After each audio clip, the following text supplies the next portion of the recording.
రావచ్చు కానీ చిన్న ప్రశ్న అడుగుతా. 234 చోట్ల పోటీ చేయడానికి లేకుండా ఒకరిని లాగేశారు. ఎన్నికలకు ముందు ఏఐడిఎంకేకి వెళ్ళిపోయాడు. మరి ఇక్కడ 118 119 గెలిస్తే ప్రశాంతంగా ప్రభుత్వం ఏర్పాటు చేసుకొని ఇస్తారా విజయ్ని?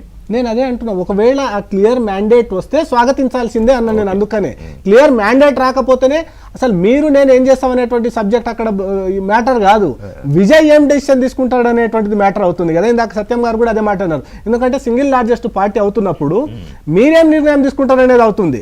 బీజేపీ ఏం చేస్తుంది, లేకపోతే డిఎంకే కూటమి ఏం చేస్తుంది, ఏఐడిఎంకే కూటమి ఏం చేస్తుంది అనే దానికంటే విజయ్ ఎవరితోటి పోతాడు అనేటువంటిది మేజర్ సబ్జెక్ట్.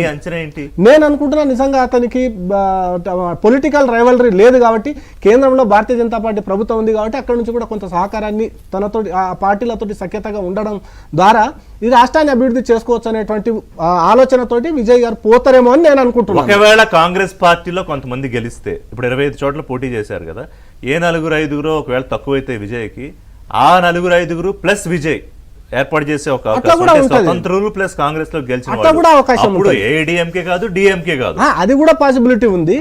కానీ నేనేమంటున్నానంటే విజయ్ ఏం చెప్పాడంటే, నేను స్వచ్ఛమైనటువంటి రాజకీయాలు చేస్తాను, లేకపోతే ఒక మార్పు దిశగా రాష్ట్రాన్ని తీసుకెళ్తాను, ఒక మార్పును దేశంలో చూపిస్తాననేటువంటి నినాదంతో వెళ్ళాడు. కాబట్టి ఆ రకంగా పోతాడా లేదా అనేటువంటిది ఒక సబ్జెక్ట్ అవుతుంది. అంటే చీలికలను ప్రోత్సహిస్తాడా, లేకపోతే తానే సొంతంగా ప్రభుత్వాన్ని ఏర్పాటు చేసే దానికోసం ప్రయత్నం చేస్తాడా అనేటువంటిది మేజర్ సబ్జెక్ట్ అవుతుంది. సో ఓవరాల్ గా చివరికి వచ్చినటువంటి రిజల్ట్ను బట్టి మనకు తెలుస్తుంది. నెంబర్ 1.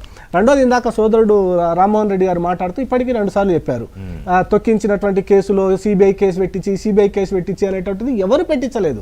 2025 సెప్టెంబర్ 17వ తారీఖు నాడు ఇన్సిడెంట్ జరిగి 40 మంది చనిపోతే సుప్రీంకోర్టు సుమోటోగా తీసుకున్నది. ఇక్కడ చేస్తా మీకు, ద వెరీ డే ఆయన్ని సపోర్ట్ చేశారు మీరు, పేరు సడన్ గా నాకు గుర్తురాలేదు, ఇంత అన్నామలై సపోర్ట్ గా మాట్లాడారు, బీజేపీ సపోర్ట్ గా మాట్లాడింది విజయ్కి. అంటే అతని తప్పు ఎంత వరకు ఉంది అనేటువంటి తెలియకుండానే ఎట్లా మాట్లాడతాం అనేటువంటిది అన్నామలై గారు కూడా మాట్లాడారు. నేనేం మాట్లాడలేదని చెప్పలేదు, కానీ సుప్రీంకోర్టు అప్పుడే విజయ్ మీ ఫోల్డ్ లోకి తీసుకు, సరే మీరు అన్నట్టు రిషి గారు మీరు అన్నట్టే మా ఫోల్డ్ లోకి తీసుకోవాలనేటువంటి ప్రయత్నం మేము చేసినాం అనుకోండి. మరి రామ్మోహన్ రెడ్డి గారు రాలేదు కాబట్టి, సరే రాలేదు పక్కన పెట్టండి, మేమంతా ప్రయత్నం చేసిన తర్వాత మేమేట ఆయన మీద కక్ష సాధింపులకు పోయినని చెప్పండి. పోనీ సిబిఐ ఎంక్వైరీకి ఎవరు ఆదేశించారు? కేంద్ర ప్రభుత్వం ఆదేశించిందా?